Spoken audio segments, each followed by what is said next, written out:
excited to bring you season 8, and this week we are covering iconic witches of the craft. These are people who are somehow important in terms of their historical contribution or their contribution to the practice of the craft itself. This season, I think you guys are going to be really pleased with our choice of topics. I do realize that there were some viewer recommended topics that were not covered in this season. Remember that this is a collaborative channel, and so what we do is we pool all the ideas that everybody's given us and ones that we come up with, and we kind of vote on what we want to cover for the 20 weeks. So just because you don't see your suggestion this season, we collect them and keep them and we move them forward to the next season. I had noticed that there were a lot of people who were requesting topics that have already been covered. So I just want to take this opportunity to invite you to go back and view previous seasons. Now, of course, we had different hosts and there were different views, obviously, on everything, but we are trying not to cover the same topics because we've had a few that have been suggested that have been covered at least twice in previous seasons. So please, we invite you to go back, look at the previous seasons, and then come back with some suggestions. We're really trying to move deeper into the practice of the craft itself and into more of the esoteric type things and get deeper within the craft and get a little bit away from some of the more basic topics that have already been covered over and over by ourselves and by other channels as well. So please, please, please, we invite you to do that. And as always, please, we invite you to comment and leave, your viewpoints, your perspectives on the videos of the different hosts, as well as on our Facebook page. We invite you to connect with us there as well. Last season was a little bit rough and we did not have the planned giveaway. I never did the giveaway video because I was not able to gather items enough for the giveaway. So this season there will be 2 giveaway winners. So just keep that in mind. And how we choose people for the giveaway is that we look at who is commenting on our videos and our posts, and those are the people that we choose to reward, those who come back and interact with us.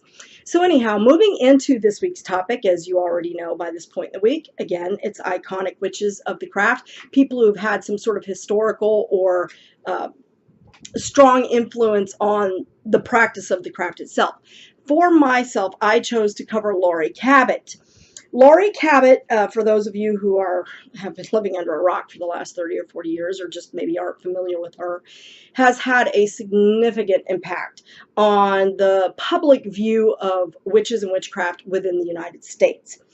To give you a little bit of history about Laurie Cabot, she moved to Salem during the mid-70s. It was not, or the early 70s, I guess it was not really her ideal place to settle down, as I understand it, but settled there she did as a newly divorced young woman and a single mother.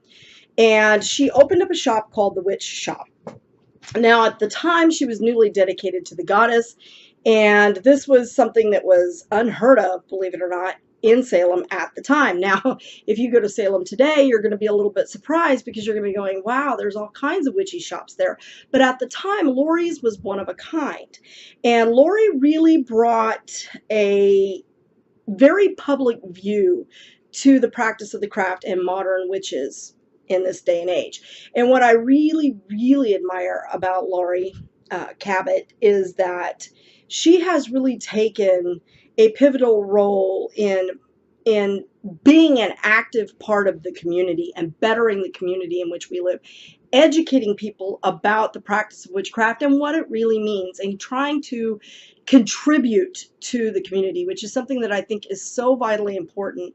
And I did cover that last season, I believe it was, in our Choose Your Own topic. I think I covered community involvement, getting involved in not just getting out there and teaching the craft itself, but in getting involved in the community in a charitable aspect. And Laurie Cabot has really brought that to the forefront.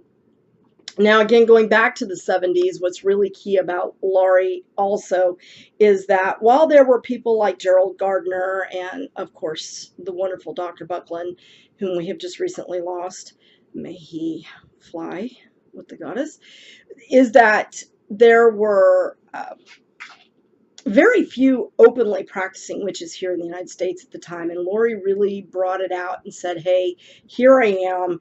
this is what I do and don't really care what you think.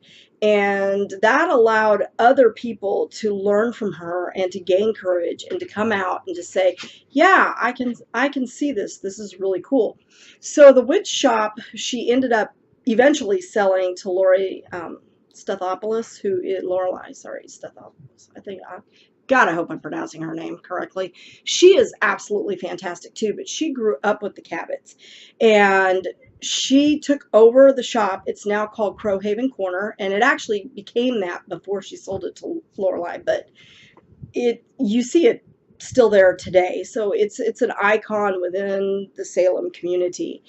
And Lori is still going strong. She now runs the Cabot Kent Hermetic Temple Order, of which I am a member now. I believe that it's important to give yourself a good sense of community. And my view in terms of, I wouldn't consider myself part of a coven specifically, but it is a tradition in which I care to learn more.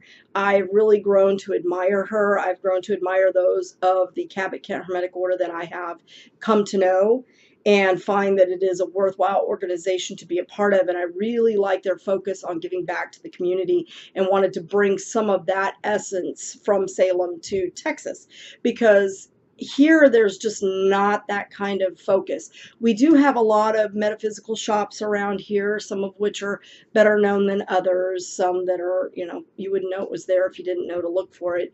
But I don't see a large presence within the community. Oh, that was something I wanted to bring up too before I forget.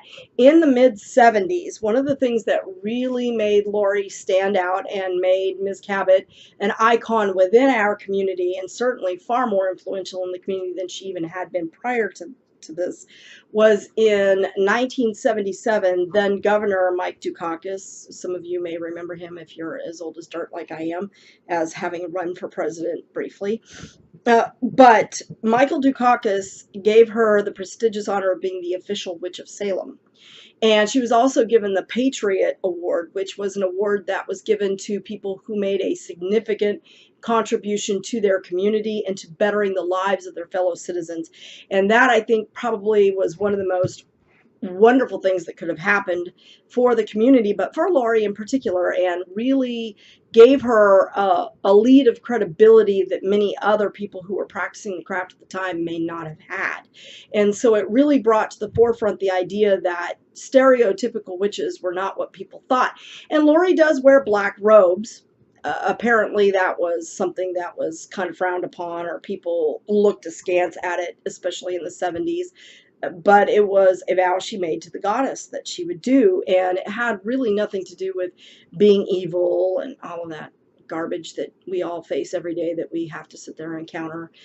But she faced a lot of that in Salem, believe it or not, at the time. I know that if you go to Salem today, it seems like there's witchcraft everywhere and that it's very open and that it's very accepted. But at the time, it was not. And one of the things, too, that I think is most admirable about Miss Cabot is the fact that she has been very vocal about the fact that while Salem seems to have a pleasant view of witches and witchcraft today, that setting up the museum and doing things like that were not originally for the intent that you would think. What I mean by that is that I heard Ms. Cabot in an interview and talking about how, you know, everybody kind of set up the whole witchy genre, I guess, the feel, you know, little pictures of women on broomsticks and old hags and things like that, to give it a cutesy feel, not to acknowledge that witchcraft is not what people, especially then, thought that it was or think that it is. And she's been very vocal about putting it out there that witches do not worship Satan. We don't eat babies. We don't, you know, scour for eyes of newt and that kind of thing. Yeah, I'm trying not to roll my eyes in this video, but she did a beautiful job in this particular interview in talking about how she really felt kind of, I don't know, disappointed, I think, was probably the best way to put it. I'm not sure that that really is the best way to phrase it either, but she felt that this image was being given not to come out and say, she was expressing her disappointment in the fact that the town of Salem and the community of Salem was trying to capitalize on the image of witches rather than come out and say our perspective of witches was wrong. What happened was wrong. She felt that they were kind of sweeping it under the rug, I believe was her exact terminology, and that they were not actually admitting that there was something done or that witchcraft is not what they thought it was. It was, they were kind of denying that these women were witches, which I don't think many of them were, but she was bringing to the forefront the fact that they weren't even addressing what it really means to be a witch. And I really admire her tenacity for getting out there and putting that out there in front of the community in such a public way. And I think that that alone is one of the reasons that she stands out as a paragon and an icon within the witchy community. So hats off to Laurie Cabot. If you don't know who she is, I don't know where you've been for the last 40 years. She is an author. She is a speaker. She teaches classes. She does readings. She runs the order. She is very active in the community. Get out there and get to know her because you will thank yourself later for it. She is top of the pops as far as I'm concerned. And so I really hope that you get out there and read some of her books. I happen to have one in particular that I really enjoyed, and if you're a female, I mean, if you're not female, you'll enjoy it and you'll gain a lot from it, but if you're a woman, I think it's particularly important for you to read it. It's called The Witch in Every Woman. It's a fantastic book. Get out there and find it.